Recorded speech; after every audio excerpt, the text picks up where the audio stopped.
Tie کے ساتھ انور مقصود آپ کی خدمت میں. آج میرے مہمان ہیں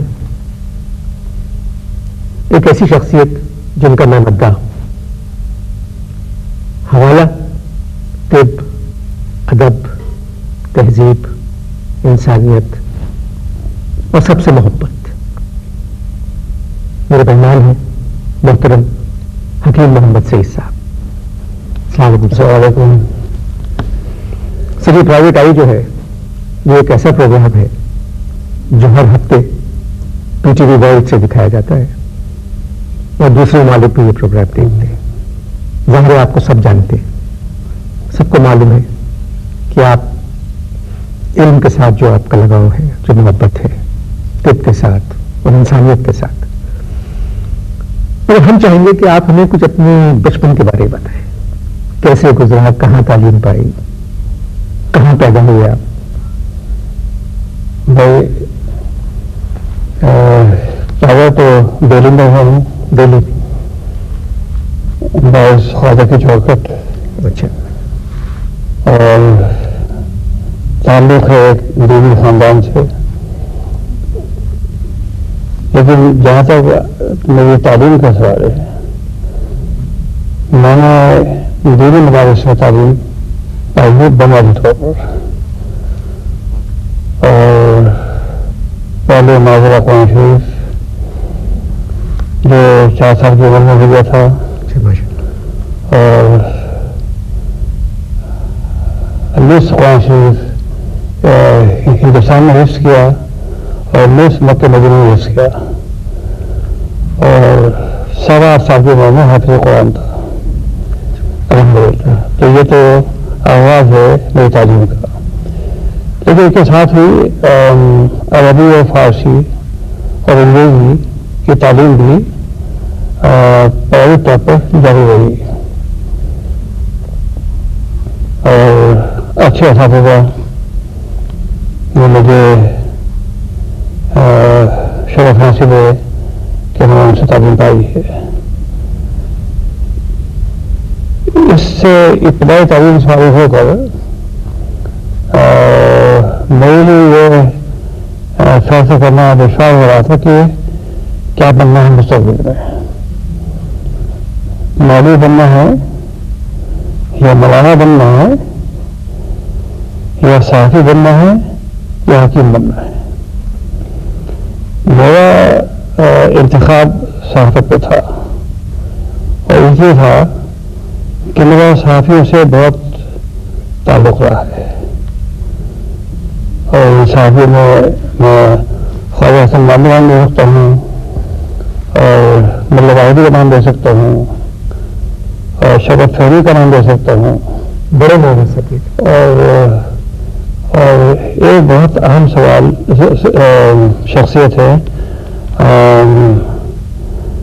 اسٹیٹسمین کے ایڈیٹر. اچھا. اور ان کو میرے ساتھ درگاہ خواجہ نام اولیا میں جانا میرا مراتا تھا. تو ہم میں وہ دونوں 11 بجے رات کو جاتے تھے بستی معاوردین میں، اور تقریباً 1 گھنٹے وہاں مضافت ہو جاتے تھے. کہتے مجھے یہاں سکون ملتا، اگر وہ سکون کہیں نہیں ملتا. اپنا انتقال ہو گیا، اور کیمبرج کے تھے. جی. کیمبرج جب تھے تو میں ان سے میں جاتا تھا ہر سال، اور بہت ہی پرانی کہانیاں بہت دلچسپ سے سنا کرتے تھے وہ. تو پھر ہمارے بڑے بھائی نے خاص طور پر یہ کہا کہ ہم طب کے میدان میں کام کرتے ہیں، مناسب ہے کہ اس کا انتخاب کیا جائے. اور فیصلہ مجھ نے چھوڑ دیا تھا کہ میں خود انتخاب کر لوں اپنا مستقبل. والدہ کی کیا مرضی تھی؟ میری والدہ کی وہ خواہش پہنچ تک تھی. اچھا. کہ وہ بس کام کر لیا، میرا تو انت کام، میرا فیصلہ ادا ہو گیا، اب خود فیصلہ کر لو. تو میں نے کہا بھائی صاحب سے کہ سوچوں گا میں کہ صحافی بنوں، حکیم بنوں. لیکن بالآخر فیصلہ یہی کیا کہ مجھے طبابت کی نظام میں آ جانا چاہیے، اور میں جانتا تھا کہ یہ اس میں پیدے پہ مسائل ہیں، اور مسائل کی نوعیت یہ ہے کہ انگریز کی حکومت اور طب مغربی اور میرا تعلق طب مشرقی سے، جی دو الگ راستے، بالکل دو الگ راستے، اور اس میں بڑے مسائل تھے درپیش جن کو میں پیش بھی نہیں کر سکتا تھا۔ اب طب کالج جب داخلے میں گیا تو عمر کم تھی، تو داخلے میں خاصی دقت پیش آئی۔ ہمارے شاعت حکیم ابو حفیظ صاحب نے کہا نہیں، یہ تو 2 سال میں داخلہ ہو سکتا ہے، تو بھائی میں 2 سال کیا کروں گا؟ تو میں کہا کوئی طریقہ ہے، آپ کو عربی آتی ہے، فارسی آتی ہے، انگریزی آتی ہے، میں تینوں زبانیں بول سکتا ہوں اور لکھ دے سکتا ہوں۔ وہ امتحان میں بہت سخت، اور عربی کا خاص طور پر چونکہ طب کی اصطلاحات زیادہ تر عربی کی ہیں، تو میں نے وہ 3 امتحان پاس کر لیے اور داخلہ ہو گیا۔ یہ پسند میری تعلیم ہے۔ تو عمر کیا ہوگی اندازاً آپ کے اس زمانے میں جب یہ اس وقت میری عمر تھی 14 سال۔ 14 سال میں آپ نے داخلہ لے لیا، تو وہ سب تھا یہ، اور بہرحال میں نے فرض کے طور پر طب پڑھی، اور یہ مجھے معلوم تھا کہ اس کا موضوع خدمت ہے، انسانوں کو مشکلات سے تکلیف سے نجات دلانا، یہ اس کا حاصل کام ہے۔ یہ خاندانی پیشہ تھا، والد صاحب بھی حکیم تھے، بھائی تو تھے بھائی، تو میں 39 میں فارغ ہو چکا تھا طب کالج سے، اور میرے اساتذہ بہت اچھے تھے۔ اس زمانے میں مطلب ایسی ڈگری ملتی، فرسٹ کلاس وغیرہ ہوتا تھا؟ ہاں ہوتا تھا، یہ ہم لوگ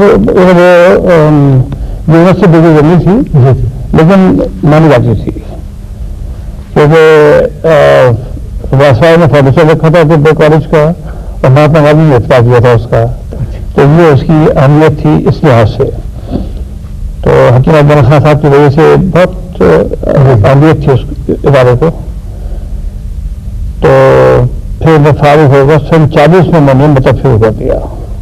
کس جگہ پہلا مطلب کھولا؟ یہ لاج کنواں پر ہمدرد کے ادارے میں، اور وہ دن اور آج کا دن مطلب کر رہا ہوں ابھی تک۔ اب ارادہ یہ کر رہا ہوں کہ میں سن 2000 میں ریٹائر ہو جاؤں 9 جنوری کو، کیونکہ 60 سال ہو جائیں گے پورے۔ تو 60 سال خدمت کرنے کے بعد مجھے اطمینان ہے کہ میں نے تقریباً 5 ملین لوگوں کے تکلیفیں سنی ہے، درد سنا ہے، اور مداوع کرنے کی کوشش کی ہے۔ تو زندگی میں آپ کی یہ سنجیدہ پن بچپن سے ہی ہے یا یہ زمانے کے ساتھ ساتھ آتا ہے؟ کیونکہ مجھے آپ کی باتوں سے لگتا ہے کہ آپ بہت چڑبڑے قسم کے انسان رہے ہوں گے۔ خطرناک حد تک چڑبڑا تھا، لیکن یہ جو آسانی نہیں تھی اس کے اندر، میرے چڑبڑے پن میں یہ جو آسانی نہیں تھی، اور خاصا شرارتیں کرتا تھا بہت، لیکن وہ کسی شرائط میں اگر ایزا دیتے ہمارے والدہ ہم کو سبق دیتی تھیں کہ تکلیف بتائیے، یہ ہمارے والدہ کا بہت ان کی تربیت کا بڑا دخل ہے میری زندگی میں، والدہ کا اور پھر بھائی صاحب کا، حکیم عبد الحمید صاحب کا۔ ویسے میں اسپورٹس میں مجھے زیادہ دلچسپی رہی ہے۔ کھیلا کبھی کوئی کھیل؟ میں بتاتا ہوں آپ کو، بیڈمنٹن سے شروع کیا تھا میں نے، اور ٹینس سے بھی آ گیا میں آخر بعد میں بیڈمنٹن چھوڑ کے، لیکن اصل میں فٹ بال کے پلیئر ہوں۔ شاید یہ معلوم نہیں ہوگا آپ کو بھی، اور میرے بہت سے دوستوں کو معلوم نہیں ہوگا کہ میں محمد اسپورٹ میں کھیلتا تھا۔ اچھے کھیل، بہت ہندوستان کی نمبر 1 ٹیم تھی، موہن بگان اور محمد اسپورٹنگ، تو میں محمد اسپورٹنگ میں حافظ یوسف کے ساتھ سینٹر فارورڈ کھیلتا تھا۔ تو میرا گیم پلان یہ ہے. اور جب میں نے فٹ بال ترک کی اور آخری میچ بلون میں شملے میں کھیلا تھا، اس میں اسرائیل بھی تھے اور ہم نے موہن بگان کو ہرایا تھا. تو گول کیا کیا؟ ہاں گول کیا آپ نے؟ ہاں. اچھا. حافظ رشید کا بہت چھوڑا تھا جی جی کہ جب بال آئے گی تو گول ہوگا. لہٰذا ایک انگلش میں ان کی ٹانگ توڑی جائے گی تاکہ باقی پیسہ کیا ہوتا ہے. یہ حادثہ پیش آیا اور حافظ رشید تو 2 سال پہلے زندہ تھے. میرا خیال تھا کہ اب کوئی باقی نہیں ہے، کیونکہ جب میں ملتان گیا تو وہاں 2 آدمی موجود تھے میرے ساتھی جو کھیل چکے جا کے. ہاں وہ کھیل چکے تھے. انہوں نے مجھے فوٹوگراف بھی دے دیے بہت سارے جو تھے ان کے پاس. تو بڑی خوشی ہوئی کہ 2 ساتھی باقی ہیں اس ٹیم میں. پھر بعد میں ہائکنگ کا بہت شوق رہا. پہاڑوں پر جانا یہ بڑا دلچسپ مسئلہ رہا میرا. جو فٹ بال کے بعد میں نے شروع کر دیا تھا، فٹ بال چھوڑ کے تو 20-22 میل ہائکنگ وغیرہ کرنا کوئی بڑی بات نہیں سی میرے لیے. اور اس بات بہت ہی دل چاہا تو شملے سے مسوری پیدل آ گیا 14 روز میں. کچھ ساتھ چلا راستے میں راستہ پڑا ویچے سے. اچھا. اور راستے سنتے تھا کہ ہمارے کھیلوں کو تو بہت دلچسپ تھا وہ. تو ہائکنگ میں نے بہت کی ہے اور یہ میرے پس منظر ہے جو میری تعلیم کو اثراتوں کا. پاکستان کب تشریف لایا؟ پاکستان میں آیا تھا مارچ 47 میں. پاکستان بننے سے پہلے آئے. کوئی خاص وجہ یہ تھی کہ مجھے عالم صاحب یہ ہو رہا ہے. اچھا. تو میں نے یہاں آ کر پہلا کام جو کیا وہ مکان خریدا جس مکان میں آج رہتا ہوں. یہ سن سے کا مکان خریدا ہوا ہے میرا کے. یہاں جو پھر میں واپس چلا گیا تھا. لیکن میں وکیل بھٹائی صاحب کا تھوڑا سا قریب ہوں کہ میں اس لحاظ سے کہ میں شمس علما ڈاکٹر پوٹا کے ساتھ سن 44 میں بھٹائی پہ رہا ہوں 1 مہینے اور وہاں کو ریسرچ کر رہے تھے ہم بھٹائی کے سلسلے میں. تو میرا تعلق سن سے اتنا قدیم ہے بھٹائی سکتے سے. مثلا اب میں گیا حالہ تو مخدوم کی برسی تھی جی. تو میں نے جہاں تقریر کی میں نے کہا کہ سن 44 میں جب ان کی بساؤ بندی ہوئی تھی میں اسے موجود تھا. تو بڑا یہ ہوتا ہے. تو سن سے تعلق پرانا وہاں ہے اور شاید اس لیے کہ حج کا راستہ یہی تھا ہمارا کراچی. کیونکہ میرا حج جو ہے وہ سن 27 کا ہے اور کیونکہ میں بڑا لمبا ہوتا تھا حج. مثلاً مکے سے مدینے پہنچے 13 روز میں 17 روز میں اونٹوں پر. تو میرا حج جو ہے وہ بہت ہی پہلی مرتبہ آپ 1927 میں حج پہ گئے. ہاں کراچی سے گئے تھے. کراچی سے گئے تھے. تو پھر یہ کہ میرے دوست زیادہ سنی تھے.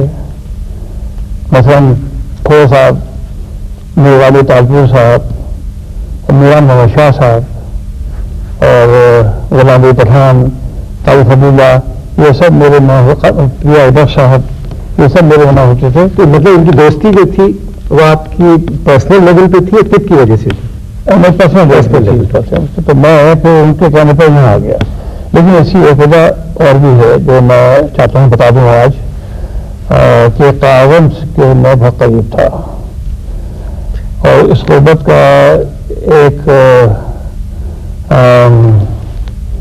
نظارہ یہ ہے کہ تعاون کے نام ہندوستان کے لیڈر نے جتنے خط لکھے ہیں جن کی تعداد 1200 ہے وہ اوریجنل خط میرے پاس ہے. کیا بات. اور اب میں ان کو چھاپ رہا ہوں کیونکہ ایسا وقت آ گیا ہے کہ وہ لوگ جن کے متعلق چیزیں تھیں وہ نہیں ہیں. اب تو بعض خطوط ایسے ہیں جن کو میں اگر شائع کر دیتا یا بتا دیتا تو ہندوستان میں جن لوگ اعلیٰ منزل پہنچے ہیں نہیں پہنچ سکتے تھے. تو اس کا اخبار کیا ہے میں نے اور اب کوئی موجود نہیں ہے مجھے لکھنے والوں سے تو میں تو میں وہ خط چھاپ رہا ہوں. یہ آپ کو حاصل کہاں سے ہوئے؟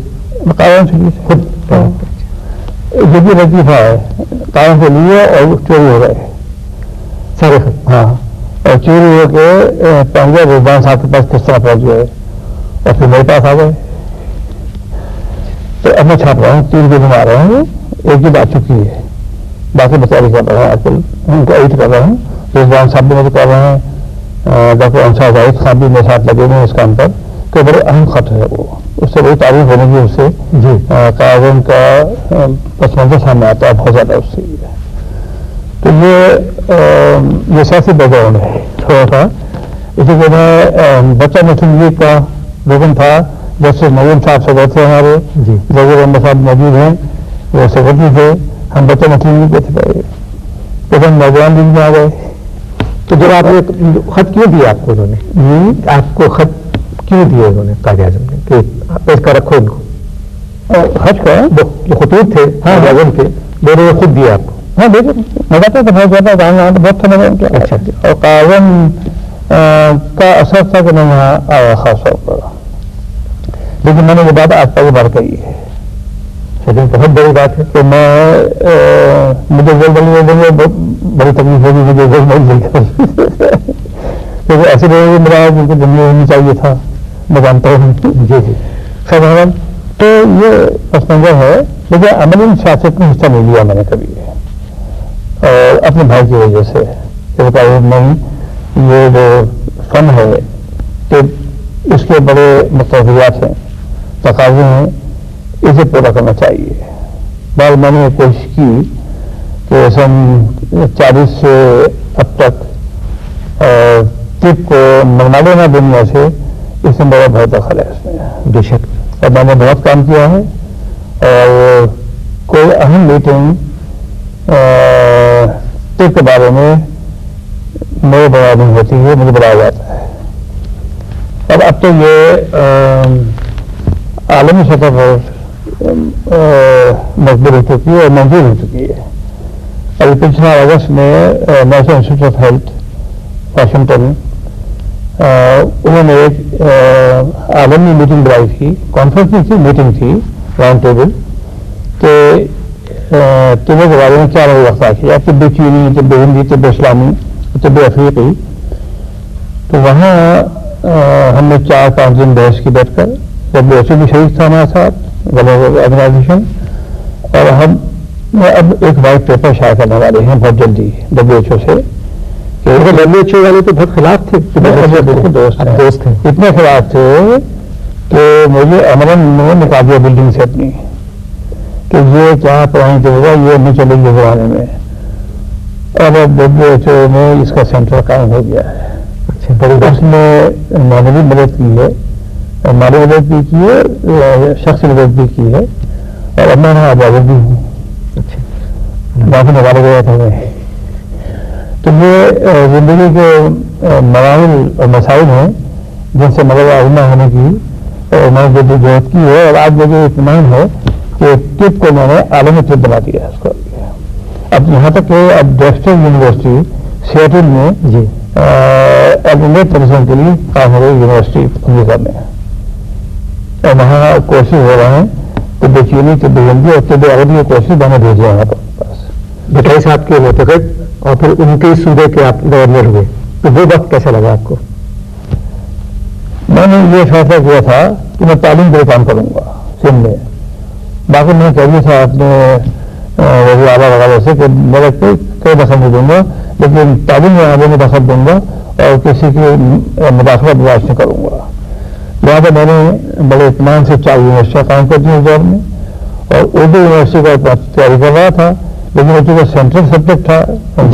وفاقی تھے دونوں Urdu science college Urdu college ان دونوں کو میں نے اکٹھا کیا اور پورا چارٹر بنا کے پریزیڈنٹ صاحب کو بھیج دیا پاکستان کے کہ بھائی یہ معاملہ وفاقی معاملہ ہے آپ اس کو یاد دے مجھے کہ میں اس کو اردو یونیورسٹی کام کرتا ہوں وہ فائل آج تک تو آیا نہیں میرے پاس واپس اچھا مجھے اپنی جو یونیورسٹی ہے ہمدرد کی اس کے بارے میں کچھ بتائیں لوگوں اصل میں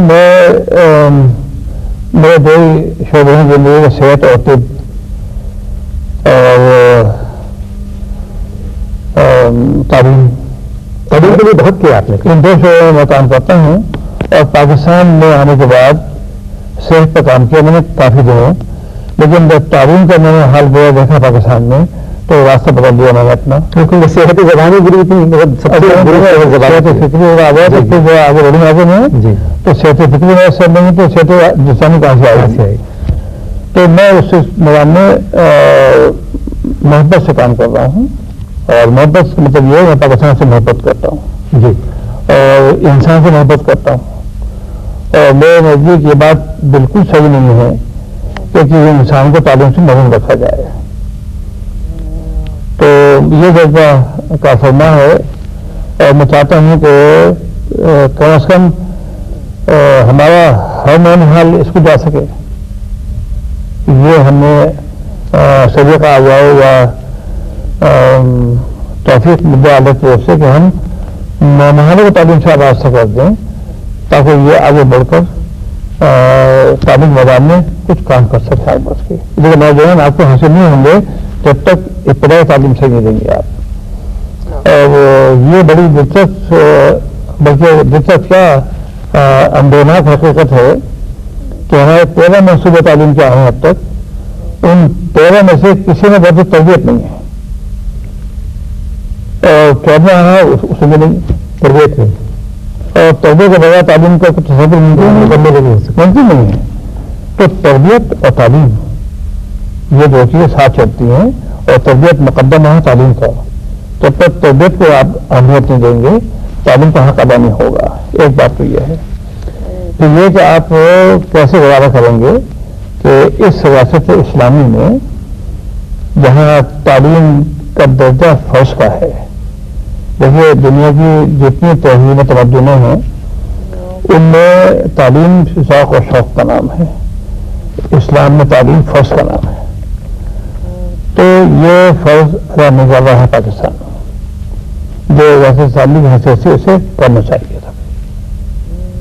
تو میں یہ توجہ چاہتا ہوں کہ بھائی اس طرح توجہ کر لو اور پرانی ایجوکیشن کو ایسا کر دو کہ کوئی بچہ تعلیم سے محروم نہ رہ پائے. کیونکہ تعلیم جس طرح کھانا پینا زندہ رہنا ہر انسان کا حق ہے، میں سمجھتا ہوں تعلیم بھی حق ہے، حق بن جاتا ہے. یہ میں تو اب کہتا ہوں ہماروں سے تمہارا حق ہے تو ملنا چاہیے، مانگو نہیں ملے گا، تم کو ملنا چاہیے. کیونکہ تعلیم سے بچے معلوم کریں گے آپ تو پاکستان کی ترقی کو آپ پاس روک رہے ہیں. 50 سال سے آپ نے اس پر عمل کیا ہے اور پاکستان کہاں ہے آپ جانتے ہیں. آپ کو خبر ہے کہ 10 نمبر 17 ہو گیا ہمارا جی. تو یہ جو حوادث ہیں اخلاقی حوادث اور کردار کے حوادث یہ بڑے سنگین ہے پاکستان پہ. سر یہ ایک تہذیب سے نمودار ہوتے ہیں خود بخود، مگر وہ ایک بیسک چیز ہم لوگوں میں ختم ہوتی جا رہی ہے کہ ہم لوگ دھیان نہیں دیتے ضروری چیزوں کی طرف. اور میں خیال میں جتنی تعلیم بھی آ رہی ہے تعلیم پر تو ہم نے دھیان دیا ہی نہیں آج تک. ہماری ابویتوں میں تعلیم نہیں ہے اس وقت، اور طبیعت کا تو ہم جانتے نہیں کیا ہوتی جی. تو میں اس میدان میں اس لیے آیا ہوں کہ اگر میں اس میں کامیاب ہو گیا اور تعلیم کا ماحول پاکستان میں پیدا کر دیا میں نے، تو میں سمجھتا ہوں میں نے ایک فرض ادا کر دیا. وہ آپ کر بھی رہے سر بہت اچھی طریقے سے. مجھے توفیق دیا اللہ میاں نے اور مجھے ذرائع وسائل دیے جی. اور ایک توفیق مجھے یہ بھی ہے کہ دولت سے مجھے نفرت ہو گئی ہے. اور ایک توفیق قدم یہ بھی ہے کہ میں نفی ذات کر سکتا ہوں. مگر اس دولت سے بھی مطلب آپ کی کمائی کی محنت کی. میں آتا ہوں آپ کو جو میں نے تو ہمدرد شروع کیا پاکستان میں، پہلے جب میں ہندوستان سے آیا تو شرن وہاں سے ایک پیسے لے کے نہیں آیا کیونکہ میں وہاں وقت کام کر چکا تھا. اس وقت نئے ملک میں منتقل کرنا میرے نزدیک صحیح نہیں تھا. وہ لہٰذا میں نے یہاں آ کر ایک اسکول میں 6 مہینے نوکری کی ہے، پڑھایا بچوں کو. تو بچوں سے محبت آغاز وہاں سے ہوا اصل میں جب میں پڑھایا بچوں کو. اور اس کے بعد ہمدرد شروع کیا تو 12.5 روپئے کا آگے فرنیچر لیا میں نے، اور 9 فٹ کے کمرے میں میں نے ہمدرد کا دفتر کھولا. اور یہ آغاز ہمدرد کا.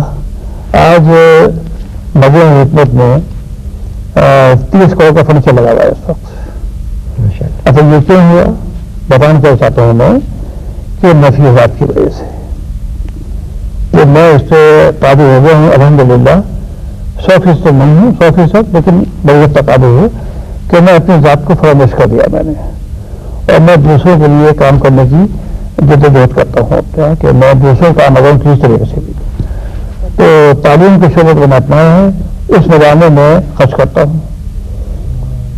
اسی جذبے کی وجہ سے مجھے حکمت بن گیا اور اس زمین پر میں نے کوئی پلاٹ نہیں لیا ہے اور کوئی مکان نہیں بنایا آج تک.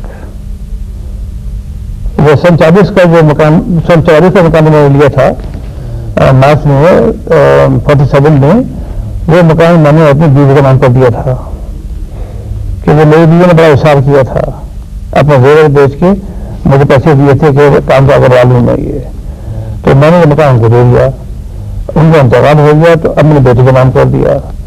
تو میں دہلی 48 سے ایک کمرے میں رہتا ہوں اور اپنی بیٹی کو کروا دیتا ہوں اس کا. شادی آپ نے اپنی مرضی سے کی ہے گھر والوں کی مرضی سے؟ شادی میں نے گھر والوں کی مرضی سے کی ہے. مطلب خدا کا شکر ہے مجھے کوئی تکلیف نہیں ہے اس میں، کیونکہ میری ایریا نے اتنا ساتھ دیا ہے میرا مشکلات میں فاقے میں کہ میں بیان نہیں کر سکتا آپ سے، کیونکہ مجھے فاقے کے لوگ بھی آئی کراچی میں مجھے، کیونکہ میرے پیسے نہیں تھے. میں اپنے گھر سے آرام باغ روڈ تک پیدل آتا تھا، پیدل جایا کرتا تھا. میرے جوتوں میں سوراخ ہو گئے تھے پیسے جوتا خریدنے کے لیے میرے پاس. اچھا، اولاد کا کوئی رخ ہے اسی طرف جب آپ محنت کریں؟ میری تو ایک بیٹی ہے الحمدللہ جی، اور اچھا ہوا بیٹا نہ ہوا پتہ نہیں کیا ہوتا. اچھا، بیٹی کی شکل جو ہے وہ جیسے کہ چینی شکل ہوتی ہے نا، وہ جیسے کہ آپ تو سارا بات کھلوا رہا ہوں آج. نہیں میں ملا ہوں آپ کے ساتھ. بات یہ ہے کہ ہمارا خاندان چین سے آیا، ہم چینی ہیں. دلچسپ بات ہے نا. اچھا، کاشگڑھ سے آئے اور کوٹا کاشگڑھ میں رہے، دہلی میں بنایا کوٹا پڑھا آپ نام سے، اور پھر وہاں سے ہم جب ہجرت کی ہم نے سنکیانگ سے تو ہم پشاور آتے رہے. ہمارا خاندان 80 سال پشاور میں رہا ہے. تو میں پٹھانی ہوں. پھر ملتان میں رہے 7 سال ہمارا خاندان، پھر دہلی منتقل ہو گیا وہ. اب ہم دہلی میں رہتے ہیں. کیوں چل رہا ہوں دوبارہ یہ اصل میں یہ ہے خاندانی ہماری طرف سے. آپ ایک ہوپ ہوتی ہے، ایک مطلب ایک آدمی پر امید ہوتا ہے کہ سب کچھ ٹھیک ہو جائے گا. آپ سمجھتے ہیں کہ سب کچھ ٹھیک ہو جائے گا؟ ہاں، میں اللہ تعالیٰ پر بھروسہ کرتا ہوں بہت زیادہ، کیونکہ یہ پاکستان 27 رمضان کو بنا تھا اور اس میں منشا ولائی شامل تھا. جی، یہ کوئی اتفاقی حادثہ نہیں تھا. اور اس سے بڑا دن ہمارے لیے تو نہیں ہو سکتا. اس سے بڑا دن ہم لوگوں کے لیے کوئی ہو نہیں سکتا. مجھے بتائیں بھی وہ سب بھی وہ سب کچھ ہے، دن تو بڑا بھی تھا. جی، تو یہ سے غور کیجیے جو مملکت اللہ تعالیٰ نے ہم کو دی 27 رمضان کو وہ مقدس ہے. ہمیں اس سے محبت کرنی چاہیے تھی اور ہمیں پاکستان کی عزت کرنی چاہیے تھی، احترام کرنا چاہیے تھا اور ان نعمتوں کا شکر ادا کرنا چاہیے تھا جو بے کرنا دی ہم بتا لیں اس ملک کو. میں تو ہفتہ کہتا ہوں کہ تفسیر سورہ الرحمان پاکستان، تفسیر سورہ الرحمان، سورہ الرحمان میں جتنی ذکر ہے نعمتوں کا سب پاکستان سب ہے.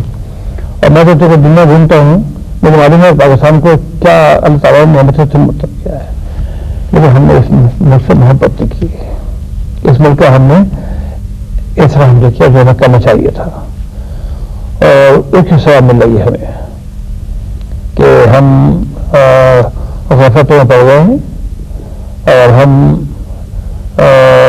مقصد بھول گئے ہیں پاکستان کا کہ ہمیں کیا بننا تھا. مقصد تو یہ تھا نا کہ ہم ایسی ریاست قائم کریں گے جو مثالی ہو مسیح علیہ السلام کے لیے، گھر پہ آرام سے رہ سکے علیہ السلام کے لیے سب کے. یہ اصل میں تھا مقصد، وہ فوت ہو گیا پاکستان میں. اور فیصلہ کے متعدد اسباب ہے، لیکن ایک بڑا سبب جو ہے وہ دولت سے محبت کا ہے. جو میں نے مطالعہ کیا ہے وہ دولت سے محبت کا جو جب سے ہوا تو دولت اور محبت ساتھ نہیں چل سکتے، ان دونوں کا ساتھ نہیں ہو سکتا.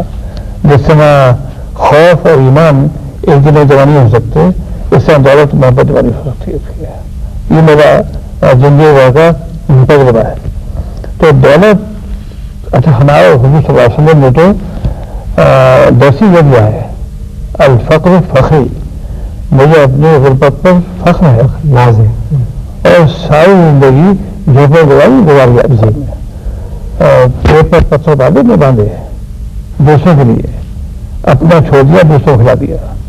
تو ہماری تربیت تو یہ ہے کہ مجھے لاہور میں ایک موضوع ملا کہ پاکستان میں غربت کیسے دور کی جائے، تو میں تقریر میں کہا کہ غربت اختیار کر کے بہت اچھی بات، مطلب قناعت آ جائے گی، اس میں دولت کی تقسیم آ جائے گی. اسلام کا ایک انداز فکر ہو جائے اس کے معاملے میں کہ اگر میں نے دولت کمائی ہے تو مجھے آرام سے زیادہ کا حق دیا ہے اسلام نے، لیکن جو آرام کے بعد دولت بچتی ہے وہ مجھے نہیں ہے، وہ ان کے پاس نہیں ہے. یہ اسلام کا ایک بالکل متعین اصول ہے. یہ اس وقت کرنا چاہیے تقسیم دولت. صحیح بات ہے. سر آپ نے سوٹ پہنا؟ ہاں پہنا ہے. کب پہنا؟ یہ سن 56 میں جب میں نے یورپ کا دورہ کیا تھا. اچھا. تو وہاں میں نے سوٹ پہنا تھا، لیکن پاکستان نہیں پہنا. میں نے کبھی دیکھا نہیں آپ کو. نہیں پہنا، نہیں پہنا، باہر پہ کے بس بند کر دیا اس کو. بات کرتے ایسے ہیں جو پہنے بھی ایسے رکھا جاتا ہے، رکھے ہوئے اب تک ایسی ہے. اچھا مجھے اپنے اعتبار پر اطمینان ہے، خوشی ہے کہ میں آج اچھا لباس کرتا ہوں. آپ بہت اچھا لباس کرتے ہیں اور مہنگا پہنتے ہیں. ہاں تو یہ میں سمجھتا ہوں کہ ایک اچھا لباس ہے، اسے اختیار کر لینا چاہیے. بالکل. خواتین حضرات، آپ نے حکیم صاحب کی باتیں سنی، اور ایک یہ باتیں ایک شمع کی طرح تھی جو جل رہی ہے، اس کی روشنی اور تیز ہونا چاہیے. اس کے لیے ہماری نوجوان نسل کی تربیت اور تعلیم، اس پہ ایک آدمی کچھ نہیں کر سکتا، ایک حکومت کچھ نہیں کر سکتی، سب کو مل کے یہ کام کرنا ہے. آئیے عہد کرتے ہیں کہ جو کچھ بھی ہوگا، جو کچھ بھی ہو سکے کسی سے بھی، وہ ان بچوں کی تربیت اور تعلیم پہ زور دیں کہ جو خود افورڈ نہیں کر سکتے. بے شک. شکریہ سے بہت بہت.